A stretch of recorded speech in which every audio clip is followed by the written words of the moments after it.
Yes, so beautiful people, how you guys doing today? Hope you guys are doing beautifully well. Yes, so my correct people, like according to the story we have heard before, and now they said that the whispers had grown louder. What began as secret talks in the palace, in the elders' council, now echoed in every corner of the royal palace. Prince Tade, Queen Naomi's son, the boy destined to be heir. Now, what happened? They say Ebony's, pacing in her chamber, jewelry, jingly, and all that. They said that morning, Ebony made a choice. She would not hide behind whispers or secret meetings anymore. That she will confront the Kabiesi herself. Like she has made up her mind that this time around she need to meet Kabiesi and ask some questions. And in front of the family, in front of the elders, in front of everyone who dare to, silence her from talking. Like she was really ready to face Kabiesi no matter what it will cost her, okay? Because actually, she actually needed to ask these questions that she has been hearing, like this whisper that has been going on for a while now. And now in the family gathering was called, and it was called upon and meant to be a quiet moment of unity, but instead it became the stage for Ebony's very Defiance. Okay, now because she was not really cool, and now she was trying to raise her voice, trying to like make her intention known, and she was like Kabiesi o kade pẹ́ lórí kí bàtà pẹ́ lẹ́sẹ̀ àmì àṣẹ. Now she was like, Kabiesi, tell me what is true, eh? Tell me if it is true.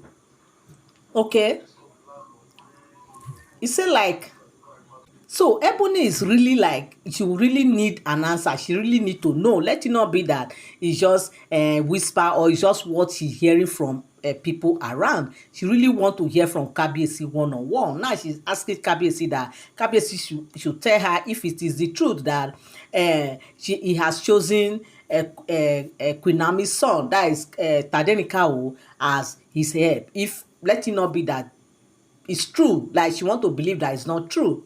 And why she was like trying to ask Kabiesi, she was like, of course, that her own son is also, part of this royal house. That why is it that he would choose Tadenika over her own, when Kabiesi already know that her own son is carries the royal blood because of both family who are royalty.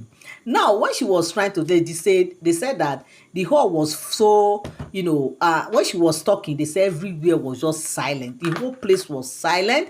Oni was seated, on his throne, and he was like just looking. He raised his eyes to meet like her eye, Kabiesi's eye jam with Ebony's eyes, and they were like, in fact, Kabiesi was expressing kind of what is it?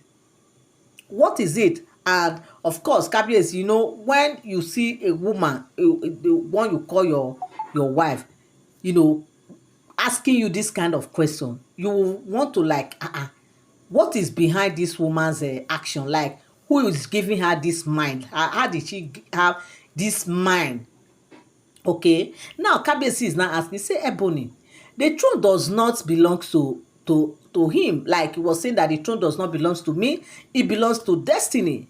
That the child chosen, carries prophecy. Have you forgotten that Tadenikawo is a child of prophecy? Before he was born, he has already been prophesied that he is going to be born. Have you forgotten that it is not about favoritism or about a choice, but it is about divine will? So what does she want him to do? That he's only following prophecy. That he has not really done anything that will warrant this kind of thing. Now, Momos, rippled through the chamber. Some elders nodded in agreement. Others avoided Ebony's piercing glare, because she was really like looking at them, trying to like, there's a way somebody will look at you, like trying to make you want to just follow her own mind. You are welcome back again to my channel. Nice meeting you here once again. It is my pleasure to have you here. If you have been watching, you have not subscribed, subscription is free. All you need is just to tap on that subscribe button, turn on your notification bell, so whenever I drop my videos, you get notified. Come down the comment section and drop your opinion, what you feel about this very gist. But don't forget that all these are all less speculated stories. They are not for sound information, okay?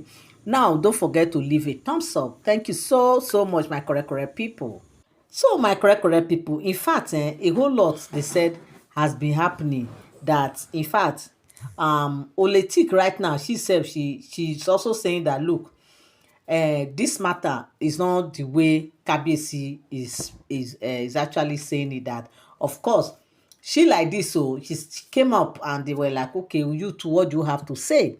They now called her up. She came and she was like, Kabiesi o, Kade pẹ́ lórí, kí bàtà pẹ́ lẹ́sẹ̀, àmì àṣẹ. Say with all due respect that she should not all prince of royal blood be given the same chances, like she was trying to ask. That tradition demands that fairness, not favoritism, hidden behind prophecy. That this one to her is like pure favoritism. That is how she's seeing it. That of course she's supposed to be giving that they are supposed to be given that opportunity for all the sons to be given equal right, rather than giving only Tadenikawo. Now, two voices now rose against the Oni. Two voices rose against Oni.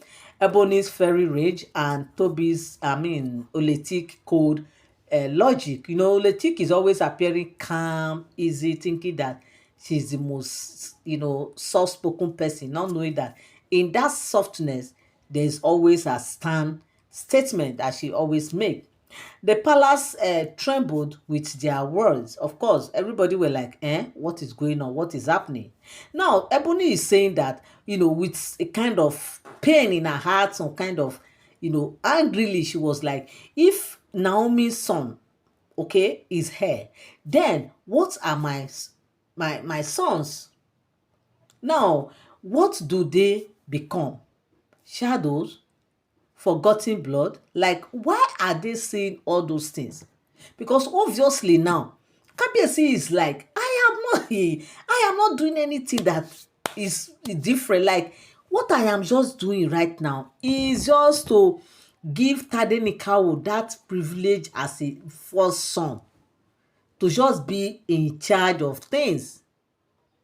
The only leaned forward, his voice deep, commanding silence, saying that you speak of blood, Ebony, but the throne is not inherited by anger.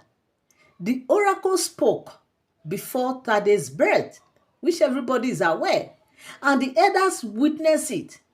You may resist, but destiny is not swayed by deviance. Of course, not because they are trying to say all those things. Everybody is talking. I want to say my mind. This is how it should be. All of them, they are all royal blood. Why are you picking Tade over this? If you like, make una do all that talk. Kabiesi has made the statement that, look, this prophecy has been said before the birth of Tadenikawo. So it's not something that is about him, but it is about destiny.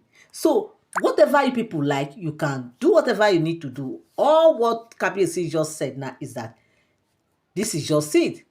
Ebony's lip trembled, her chest heavy with fury. She wanted to scream, to overturn the chamber itself. Instead, she spat bitter words, like she was not happy at all. She wasn't happy. Then prepared Kabiesi for if you crown that boy Tadenikawo, you will not find rest in this palace, because all of us, we have to face it. All of us have to come together, and all our sons will have to be crowned as also the heir apparent, not from me, nor from my son that they will sit here and they will watch things just happen like that. The chamber froze. Elders shifted uncomfortably. Some lowered their head in fear, like wahala dey o.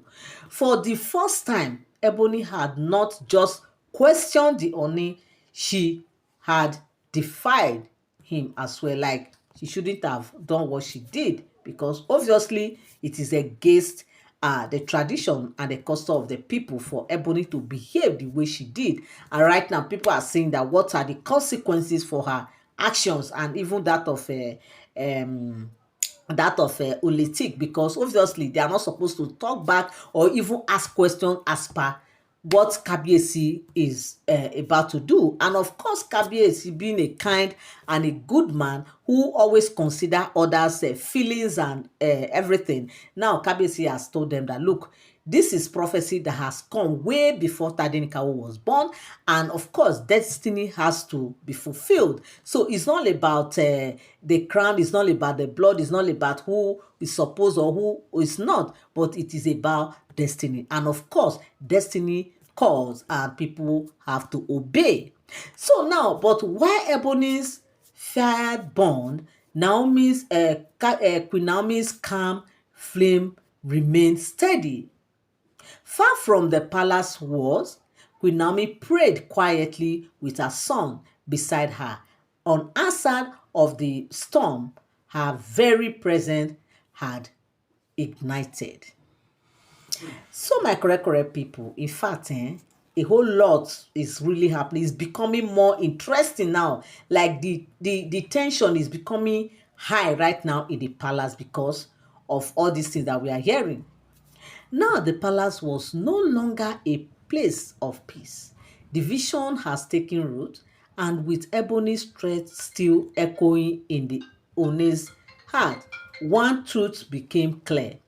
This was not just about succession, it was about survival. My correct people, right now, with all these things that we are hearing right now, what do you guys think that is actually going to happen right now? So my correct people, this is what I came across on the street of social media, and I said I must come and relate with you guys. Thank you so much for tuning in. Thank you so much for standing by. Love you all. I appreciate you. God bless you. Till I come your way again. Have a beautiful day. Bye bye.